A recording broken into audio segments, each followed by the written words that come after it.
Thank you, Madam Chair, and I just want to associate myself with the remarks of the ranking member with regards to this hearing.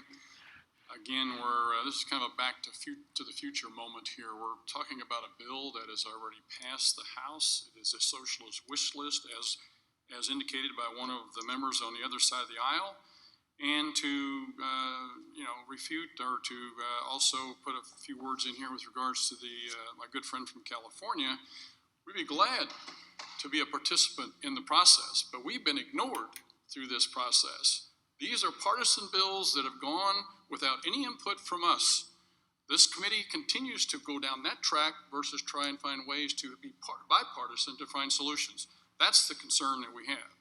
With regards to this bill itself, just a comment, the HEROES Act would suppress credit reporting information. That's an issue we haven't talked about yet today, and to make credit reports obsolete.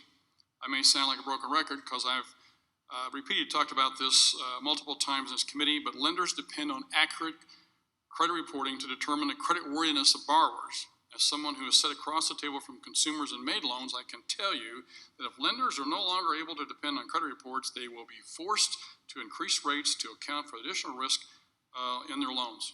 This will only lead to decreased access for credit and additional risk, and specifically decreased access to credit for low-income borrowers. It's disappointing that the majority continues to push this narrative that is harmful to consumers when the CARES Act already protects borrowers from negative credit reporting resulting from loan accommodations, and the federal financial regulators encourage lenders to work with borrowers during the pandemic in a prudent manner.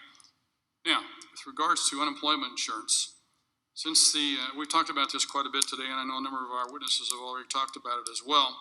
Let me just, this morning I went and put together a list of things here. The CBO says that extending these unemployment benefits would mean 5 out of 6 recipients would receive benefits exceeding their weekly earnings and would lower economic output and employment in 2021. The Bipartisan Policy Center, it says evidence is increasing that the additional $600 per week serves as a disincentive for some people to return to work, and it inhibits an economic rebound. University of Chicago researchers said that 20% of unemployed workers will receive benefits at least twice as large as their last earnings. The Democrat governor of Connecticut said $600 unemployment benefit was not needed as it discouraged work. And the NFIB, the leading small business organization, said that 1 in 5 businesses can't hire because of those UI benefits. Even former Secretary Treasurer Geithner and former Obama economic advisor Jason Furman said extending the benefit does not make sense now. Mr. Davis, you already stated that you believe that the benefit doesn't need to be extended and that we have abundant jobs, more than we realize. How do we incentivize people to go look for these jobs, to take these jobs, so that we can get people back to work? I don't think we can get our economy back to work by paying people not to work. So can you give me an idea of what you think would be a good way to incentivize people to do this? Yes, thank you, Representative Luetkemeyer. It's pretty basic, and I appreciate the studies you cited. I'm familiar with most of them. I agree with the conclusions you cited, but it's a matter of common sense. If you pay people more not to work than to work, many of them, probably most of them, will choose not to work. It's as simple as that. So, yes, we need unemployment insurance benefit payments. I'm a big supporter of the unemployment insurance system. I hope that's clear in my remarks. But we don't want to make unemployment benefits so generous that people don't want to go back to work even when jobs are available. I'd like to make one other point. There's a rather distressing irony in the way the unemployment insurance system has functioned in recent months. As we've stressed, many workers or many unemployed persons are getting paid more now when they're not working than when they were working.